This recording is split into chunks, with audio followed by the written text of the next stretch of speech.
Hello and welcome to the Be Glad movement. My name's Pollyanna and I'm on a mission to bring you as many stories as possible of good coming out of bad and reasons to be glad.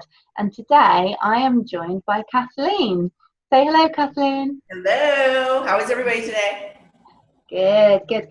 Cathlene's joining us from all the other side of the world. So Be Glad movement is really going international. We had a lady from New Zealand the other week. So welcome and thank you so much. I'm going to just get out of the way and let you jump straight in and tell your story. So far away, Cathlene. All right, thank you so much for having me. Yes, I am in Florida in the USA, and they call this the Sunshine State for a reason because it's almost always sunny. We do get rain, but it's warm rain, but it's awesome. So I'm so glad to be here with you, who's on the other side of the world as well. I think the internet is amazing. Uh-huh. So my name is Cathlene, and I am an author, a speaker, and a lifestyle coach, but there have been things that have gotten me where I am today and why I'm doing what I'm doing because of the things that have happened in the past. Sure. And so I always like to say, we always have those ups and downs in life. And I just thought I would choose one of my downs that got me back up. And so let's just start with when I was 19, I found out I was pregnant and I wasn't married. So I did got married. And then when I was pregnant, I had hyperemesis, which is when you basically just get sick the entire pregnancy. Okay. So I was in the hospital most of the pregnancy on IV. And luckily for me, I had already had a job because over here, health insurance is a huge expense. Right. So I was able to have health insurance, which, thank goodness, because you're in the hospital that long, it racks up the prices. So did that. We were both growing, right? You're 19. So when you get married, you're kind of like, everybody's, we're figuring life out still. And so I then, after all that, got through that, I started to realize that something was missing with me. And when I was younger, like 7, I remember feeling like I was hearing things or like I was being connected, right? Like I was connected to the universe, God, whatever you want to call it. Uh-huh. And I would ignore it because I was afraid. And so then as I was going through this, being in the hospital for so long, kind of by myself, you have a lot of time to think. And I started feeling that coming back to me, that something was missing and I needed to reconnect with me, the inner part of me. Right. So long story short, I started to do some more meditating and try to figure out what it is that I was missing. What was that empty feeling? So I ended up, I had a baby boy. He was absolutely healthy. It was awesome. And so all that sickness was worth it. Mm-hmm. And then I got pregnant again. So I guess it was about 2 years later. So then I had another child and I kept looking for things on the outside to fill the inside. Okay. And I had always known that I wanted to have 2 children. So here we are, and then I got divorced. Okay. There were so many ups and downs through all of that because, you're kind of in a dysfunctional relationship. You want things to work. I had hyperemesis with the second child as well when I was pregnant, trying to go to work and make everything work. So I had 3 jobs and I worked at a world-renowned medical facility, which was awesome. Like I said, health insurance is key. Uh-huh. Had that. And then I would train women after work, personal training. Mm-hmm. And then I would clean houses on the weekends. Right. So I was very, I knew there was more out there for me. A lot of things were not going right in my life, but because I was connecting more to me inside, mm-hmm. I knew that things were going to get better. I just knew it was going to get better. So I had that looking at the bright side sort of things. Even while on the outside, it looked like my world was falling apart. And a lot of people would say, oh my gosh, I'm so sorry. I'm so sorry. And I felt like the outside world was trying to bring me down in a way, if that makes sense. Mm-hmm. But I was determined to not let that happen, because I knew that there was just way more out there for me than this life that I was living. And I like to look at things as a half glass full kind of person.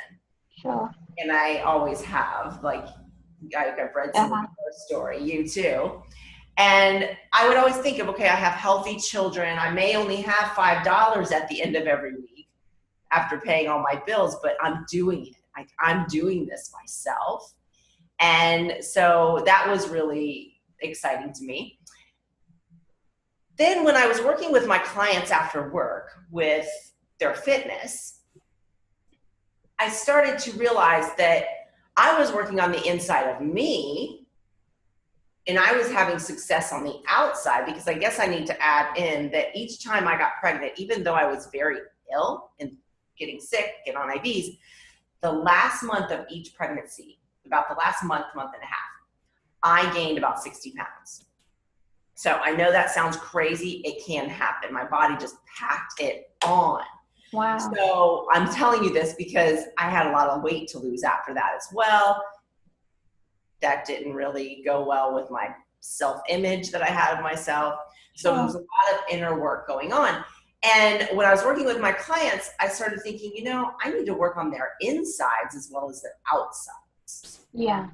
So then we started working on them connecting to themselves and their self-perception, which their self-perception, then once you have a great self-perception, this is what I was doing for myself, then the outside is so much more effective, right? So whether if you're trying to get into shape or trying to make money in your business or whatever, it'll blossom, right? Because you're passionate about you, and then everything radiates out from there. Right. So that's when I started working on that with women, which in turn helped me every single time, because it helped me remember that I have to keep working on what I feel and think about myself. So any other time in my life that I would get those down slumps like that, I would always come back to reconnecting and needing to get back into my self-perception and realizing that, okay, so what have I let the outside world affect my way of thinking and my outcome in my life? Like I said from before, I was getting that before, where people were like, oh, I'm so sorry you got a divorce. Oh my gosh, you're a single mom with 2 children, you know? Right. A lot of people go sort of that, unfortunately, society is that way. Sure. And yeah. You know, we can really let it get us down, or we can be glad that of all of the things that we do have in our life, and then raise it up. So, you know, I mean, we all have a whole lot of stories, and I just feel like for me, you know, being a single mom of 2 and excuse me, getting all of that in place myself, what it allowed me to do was open up to let amazing things come into my life, because I was always looking at the glass half full, being glad mentality. Yeah. And once I was doing everything on my own, like I said, even at $5 at the end of the week was like exciting after being paid. I was like, yes. Mm-hmm. And then I met this amazing man, and, you know, not that I was looking, but sort of fell into my lap, sort of, meaning we ran into each other.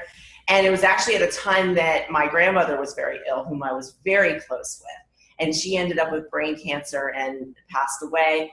But, you know, if it wasn't for her, I would have never met him. And I always believe in relationships, you know, you find the best ones, or the ones that are going to work and that are meant to be, are the ones that bring out the best parts of you that you didn't even know you had. Sure. Right? And so there he was. And the thing that was amazing, he's always taken in my 2 younger children as his own since then. So they were 3 and 5. Since then, so much has happened, but we have 2 other children. So now we have 4 children and 2 grandchildren. And You know, we live where we want to live, we do what we want to do, and we follow our passions. And it all comes from being glad, having those things that are not that great happen and looking at the better parts of them. Uh-huh. And then grabbing onto that and going with it inside. So, you know, for me, that was just one time in my life that always stands out because I felt like the outside world was really trying to affect my outcome. Sure, sure. And I think, that's a really powerful message because so often we have these situations that sort of land in our laps, and the world, that the rest of the world thinks that that's kind of like not a good thing, early pregnancies, being a single parent, and that everyone's going to be looking, or you feel like everyone's going to be looking at you saying, oh, poor you, and they want you to sort of be the victim. But when you've got that that resolution inside you that you're going to be more, there's more, and it must have been really empowering for you, like you say, even if you just had $5 left at the end of the week, you had looked after your babies, you had survived that week, and that's really empowering, and I love that you just sort of stayed positive even though other people were sort of almost trying to make you feel down about yourself, and you held on to that, because honestly, when you feel good about yourself, you really do radiate a different energy, don't you? And like you say, it attracts. And I don't mean in a woo-woo way, but it literally does. You just sort of, just walking down the high street, you connect with people on a different level if you can make eye contact and smile, other than if you're feeling down and slumped over and not making eye contact. No one's going to connect with you. So I love that you use that positive energy to lift yourself up, and even when you were having a terrible time with your grandmother, managing to meet someone else, you must have still been staying relatively positive for them, to see that attraction in you. So that's awesome. Yeah, and also I feel like, I talk about manifesting a lot. Right. And manifesting to me, another word for that to me is magnetize. And so when Uh-huh. you say woo woo too, a lot of people think that stuff is, but it's real. It's the Mm-hmm. same thing as, like you said, if I'm walking down the street and I look somebody in the eyes, we're going to connect and we're going to affect each other's day right there by the Yeah. smile that we give each other. We have magnetized that. That's what we have manifested, something that has let us both radiate out joy in our lives. Whereas if we kind of, walk like this, that's not going to happen. And I love that if each person did that every day, what a difference this entire universe would be. I mean, it Yeah. would just be, wouldn't it? It would Uh-huh. be absolutely so different. It's totally about trying to, in my mind, it's about trying to create an upward spiral, lifting everyone together, and don't get me wrong, it is hard some days. Some days you're Yes. tired, some days, you maybe ate too much or drank too much the previous night and you just feel a bit grotty. But if you take the time to sort of recognize, and then this is a little bit like cognitive behavioral therapy, if you take the time to recognize why you're feeling down, but then also understand that you've got choices, that you can make that choice, whether you're going to stay in your downward slump or whether you're going to choose to try and make someone else happy, and just radiate a bit of gladness yourself, then you can really sort of make a difference. Just smiling at someone sometimes can really make the difference to their day, so I love that. Yeah. And I think, unfortunately, like you say, the word manifest has almost got itself a bad name now, because people do say, oh, it's woo woo. Yeah. But there's the obvious science behind it that we've just spoken about, where you literally, if you're a happy-go-lucky person, you're gonna make other people feel happy when they're around you, and you're going to attract other happy people and hopefully create that upward. Yes. Yeah. Exactly. And that's what I try to do now. Like you said, yeah, don't get me wrong. There are down times. We all have them. But when you approach it in the way like you are doing right now, with what are you glad about? What has come out of this?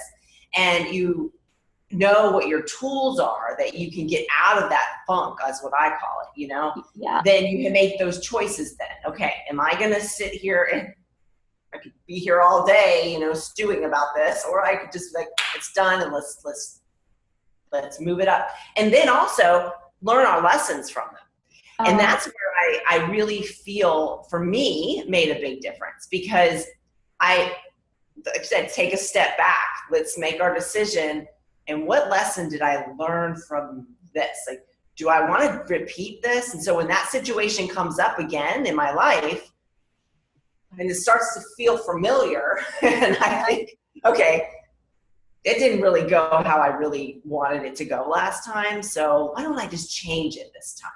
And I feel that if people did that more often and took a minute, instead of letting the outside world affect, oh yeah, just, you know, not, and it's all about learning lessons. Once we learn our lesson, and then we move on, and not staying stuck in that same environment, because we do have down days. That's what makes us enjoy the up days, is because we have down days, right? We know what the down days feel like. And we're like, okay, well, this will pass. And, you know, I've talked to some people, and we all have things that happen. They're just unfathomable, really. You know, I mean, they're just horrible things in your life. And sometimes finding the good in that is hard. It's very, very hard. But knowing that, you know, that's where the smiles come in sometimes too, I feel like, you know, because you smile at somebody, you're both radiating out those energies that are helping each other. And so even when those things do happen, somebody else could smile at us and be like, okay, it's good. There is still good here in the world, even though I'm not feeling it right now. Sure. And that little bit, like you said, that upward spiral, that little bit will raise us. So that's what I look back on for me. Even the times, I mean, I always look at it as like and you know, I feel like too, in every, not only circumstances, but even with different ages in our lives, you know, I think we come through these new awakenings, you know, and we can decide to either move up that spiral, or we can stay stuck. You know, I was a single mom of two, but then I stayed at home after I was married. I stayed at home with 4 children. And was a stay-at-home mom. That's a whole nother life too. Sure. You know, as much as you love your children, it's very emotional, because you're emotionally attached. And so you can feel lost and alone and depressed, and you don't know who you are anymore. And that is also where being glad for those little things got me through that. Sure. And realizing that, you know, at least my children are healthy, we're all together. You know, it's an everyday job to work on yourself. Yeah. Everyday job. So for me, helping, you know, working on my inner self has my self-perception, basically, because I feel like that's the base of everything. Because if you don't feel great about yourself, like truly connected and great, you're going to radiate that out. Sure. Going to show in your eyes, and it's just what you're going to attract into your life. So I try not to let the outside world affect me too much. I've had people laughingly say, you know, you live in your own little bubble, and that's okay, because I know how to get back up, and I'm here to help anybody that needs to be helped, because I want to like spread that word like you are. Be glad. Yeah. Just, it doesn't take much to just be, we all have something to be glad about. Definitely. Definitely. So, I love what you're doing. I love this. Thank you. I am really enjoying it, not least because I'm getting to meet great people like you. So thank you so much for joining us, because I really do appreciate it, because there's going to be someone who is maybe has just become a single mum that's going to be like, well, this sucks, but you watch your video and realize that there is light at the end of the tunnel if they just keep at it, you know. There is. And I always feel like this universe, and I don't think this is woo-woo, so I just don't, because it's what we live in, right? it will bring you more than you ever expected if you're glad, right? Yeah. If you're grateful for what you have and you look at those glad parts, I love that word glad that you use, it will bring you something better than you ever expected. Even if it's not what you thought you wanted, it'll be better than that. That's a really important point, actually, because we can get kind of transfixed on thinking that we want something, and especially with the media saying we need to be thin, we need to be rich, we need a fast car and an iPhone or whatever, and we get transfixed that we want these things, but actually, you know, life can throw us something much better if we're open to it. Yeah. Right. And if it fulfills us and makes us feel like we are soulfully fulfilled and we're glad and we're happy and we're joyful, that's the one for us. It's not what the other person has. It's that's what's going to work for us. So I love having that open-ended vision. I know what I desire, but if it's not exactly like that, I'll know when it's it. I'll know when it's it. And then there's never an end, right? It's always limitless. So then we just keep going. Once we get that thing that we desire and it fulfills us, we keep on moving. It's not the end. There's no end. It's limitless. No, exactly. And that's another good point, actually, because people think that they've got to just get one thing and then they're going to be happy, but really a big message is to enjoy the journey, enjoy the little things along the way as well, you know, because that's what life is. It's the journey. It's not, because the end destination is the end, you know, and you right. enjoy what you're experiencing as you go along, all those little moments, you know. Right. And then once you get there, have another one. Yeah. What's the next step? Where are you going to go on that upward spiral? Exactly. Next, right? So you can spread it out to everyone else. Well, thank you so much for having me as well. It was awesome. Thank you. I really appreciate you taking the time to join us and matching up our time zones to get this out there. I'm sure your video is going to help people, so thank you so much. I'll just round up the video. If you like this video, then please do hit the like and subscribe button and you'll get notifications when new videos are uploaded. You can find us on Facebook, Twitter and Instagram if you search @BeGladMovement. Please do follow along, and also do get in touch if you've got a story to share. It doesn't matter if it's something similar to what somebody else has shared, because I really do believe that your story and your voice is going to touch someone in a way that will help them when they truly need it. So please do get in touch. I'd love to hear from you, and I look forward to seeing you in another episode. Many thanks.